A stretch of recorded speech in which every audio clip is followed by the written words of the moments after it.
শেখ হাসিনার স্বৈরাচারী ফ্যাসিস্ট শাসনের দুঃশাসনের অবসান হবে, এটা অনেকেই ভাবতো যে এটা অসম্ভব ব্যাপার। কিন্তু জনশক্তি এমন একটা শক্তি যেটার সামনে কোনো কিছুই দাঁড়াতে পারে না। কোটা ইস্যুটা ছাত্রদের কাছে এত গুরুত্বপূর্ণ কেন, এই কথাটা বুঝতে হবে। কিন্তু লাখো ছাত্রদের সামনে হাজার হোক সেই সশস্ত্র গুন্ডা বাহিনী কোনো রকমভাবেই দাঁড়াতে সক্ষম হলো। আঘাত যত জোরে হবে, প্রতিঘাত সেই পরিমাণে বা তারও বেশি পরিমাণে আরও তীব্রতর হবে। এই আন্দোলন স্বতঃস্ফূর্ত অংশগ্রহণের ভেতর দিয়ে হবে।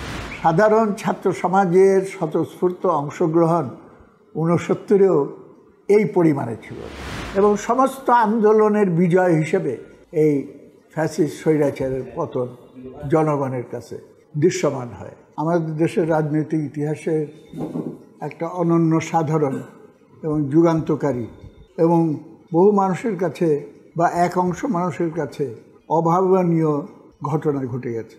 আমি সবচেয়ে গুরুত্ব দেব যে গণজাগরণ, যে গণ অভ্যুত্থানের প্রক্রিয়া আমাদের দেশবাসীকে একটা নতুন সৃজনশীল প্রয়াসের ভেতরে উদ্বুদ্ধ করে বাংলাদেশের একটা নতুন পর্ব শুরু করার যে সুযোগ এবং সম্ভাবনা এবং স্বপ্ন দেখিয়েছে, সেটাই সবচেয়ে গুরুত্বপূর্ণ।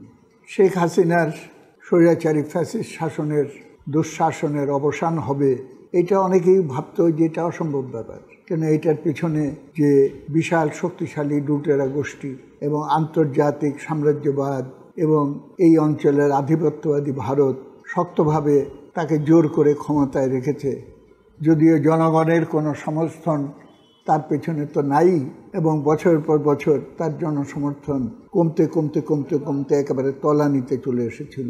সেই সরকারকে কিভাবে তার শাসনের হাত থেকে দেশবাসী মুক্তি পাবে, সেটা অনেকে ধারণার ভেতরে ছিল না। কিন্তু জনশক্তি এমন একটা শক্তি যেটার সামনে কোনো কিছুই দাঁড়াতে পারে না এবং তারই প্রমাণ এটা খালি 5ই আগস্টের ঘটনা না, এর আগে পরের সমস্ত প্রক্রিয়ায় অন্ততপক্ষে আমি তো বলবো সপ্তাহ দুয়েকের বেশি সময়কার ঘটনা বলি, ক্রমাগতভাবে সেই জাগরণকে জনগণের সামনে সবচেয়ে শক্তিশালী একটা উপাদান হিসেবে প্রতিষ্ঠা করতে সক্ষম হয়েছে। ইস্যুটা ছিল কোটা এবং এই ইস্যুতে 18 সাল থেকেই আন্দোলন শুরু হয়। প্রথম দিকে ভুলভাবে একটা স্লোগান দেওয়া হয়েছিল যে মুক্তিযোদ্ধা কোটা বাতিল করো, কিন্তু সেখানে প্রগতিপন্থী ছাত্র যারা এবং সাধারণ ছাত্র সমাজ তাদের উপলব্ধি ছিল যে এই স্লোগানটা সঠিক হচ্ছে না, কোটা থাকা উচিত পিছিয়ে পড়া জনগণের জন্য। কিন্তু মুক্তিযোদ্ধাদের নাতিপুতিদের জন্য কোটা থাকার তো কোনো অর্থ নেই, কেননা তারা তো পিছিয়ে পড়া সম্প্রদায় না। সুতরাং তারা স্লোগানটা পরিবর্তন করে বলল কোটা ব্যবস্থার সংস্কার চাই। শেখ হাসিনা খুবই রাগত স্বরে একাধিকবার এটার বিরোধিতা করার পর বললেন, ঠিক আছে, কোটা নিয়েই যত ঝামেলা যখন, আমি কোটাই উঠিয়ে দিলাম।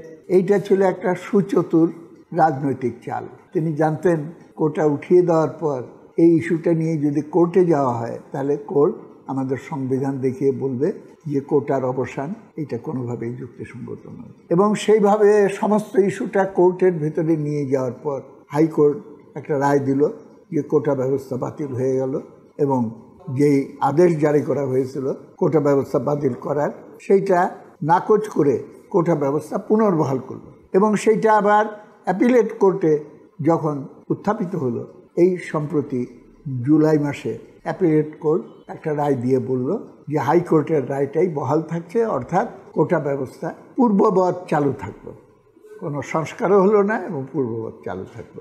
এর প্রতিবাদে ছাত্ররা নেমে আসলো।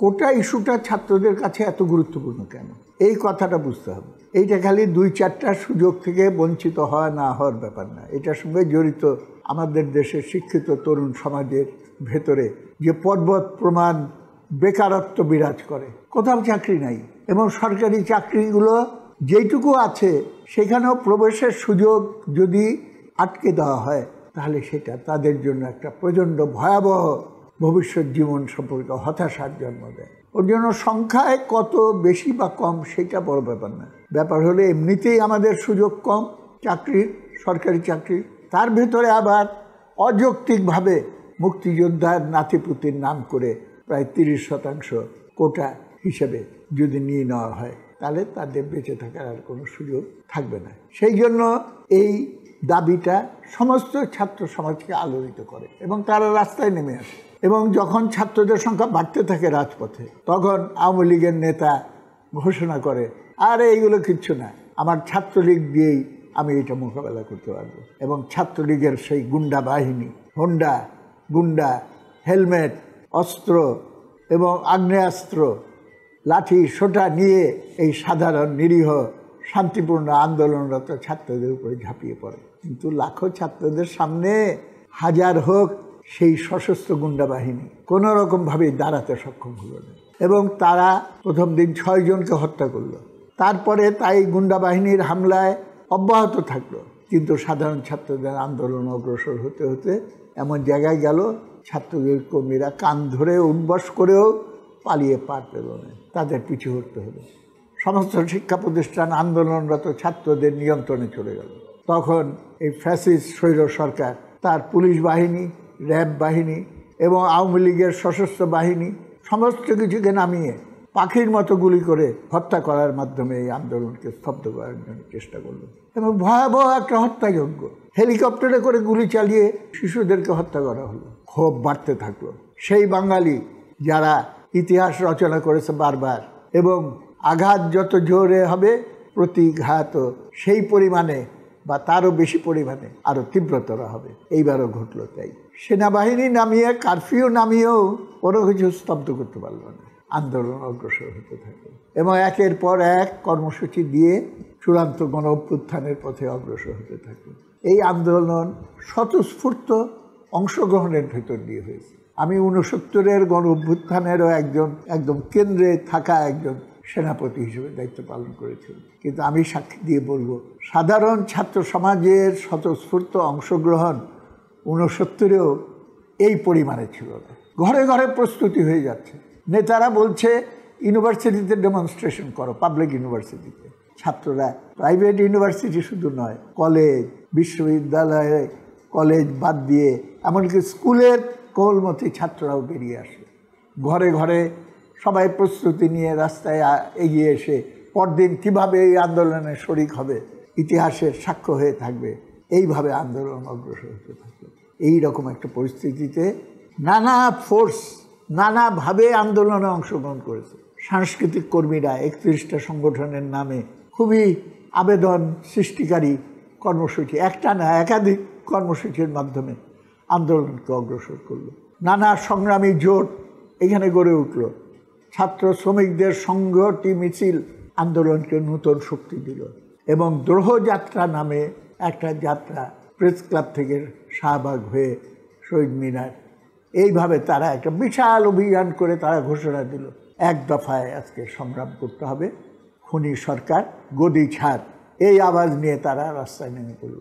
এবং তখন যেই ছাত্র নেতৃত্ব সম্পূর্ণ পরিচালনার দায়িত্ব ছিল, পরিস্থিতির পরিপ্রেক্ষিতে কর্মসূচিকে একদিন এগিয়ে এনে 5 তারিখে মার্চ টু ঢাকা কর্মসূচি দিল এবং সবাইকে বলল, ঢাকায় আসেন, আমরা গণভবনে চলে যাব। সেই পটভূমিতে পরিস্থিতিতে সম্ভবত ভেতরে কী হয়েছে আমি বলতে পারবো না, কিন্তু পরবর্তীকালের ঘটনা বলি, যেটুক বর্ণনা শোনা গেছে তাতে বোঝা যায় যে সেনাবাহিনী সিদ্ধান্ত নিয়েছিল যে আমরা ছাত্ররা যদি গণভবনে আসার জন্য লাখে লাখে এখানে চলে আসে, আমরা ছাত্রদের উপর গুলি করব না। সুতরাং প্রধানমন্ত্রী, আপনাকে বিদায় হতে হবে। এবং 45 মিনিট সময় তাকে দেওয়া হয়েছিল। এই সময়ের ভেতরে তিনি যেটুক পেরেছেন পদত্যাগ করে এই দেশ ত্যাগ করে চলে গেছেন। এবং সমস্ত আন্দোলনের বিজয় হিসেবে এই ফ্যাসিস্ট স্বৈরাচারের পতন জনগণের কাছে দৃশ্যমান হয়। তারা বিজয় উল্লাসে নেমে পড়ে রাস্তায়।